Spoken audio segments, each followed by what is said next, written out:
साईं सच ॻाल्हाइणु भर कंहिंजे वस जी ॻाल्हि कोन्हे, छो त घणे खां घणी तकलीफ़ूं मिलंदियूं ई सच ॻाल्हाइण वारनि खे आहिनि। लेकिन आहिनि के जोधा जवान अहिड़ा जेके हक़ ऐं सच जो ॻाढ़ ऊचो रखण ख़ातिर, अदल ऐं इंसाफ़ ख़ातिर, माण्हुनि जी भलाईअ ख़ातिर पंहिंजी जान जी परवाह न कंदा आहिनि ऐं सच ॻाल्हाईंदा रहंदा आहिनि। दौरु कहिड़ो बि हुजे, सच ॻाल्हाइणु हमेशह मुश्किल हूंदो आहे। ईअं न आहे त हिन दौर में सच ॻाल्हाइणु ॾाढो ॾुखियो आहे, माज़ी जो दौरु खणी ॾिसो त सच ॻाल्हाइणु ॾाढो ॾुखियो रहियो आहे।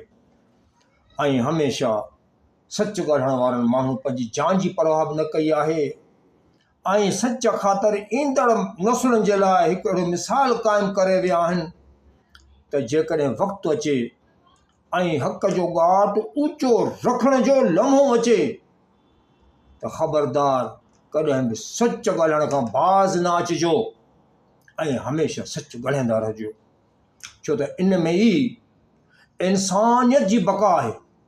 इहा ई साॻी ॻाल्हि कयूं था पंहिंजनि जोड़ियल हिन तरुण भरियुनि सिटुनि में। तर्ज़ु कयां थो त सच त बीठो नच, तोड़े करे ज़ुल्म वॾो थो ज़ालिम ॿारे बाहि जो मच।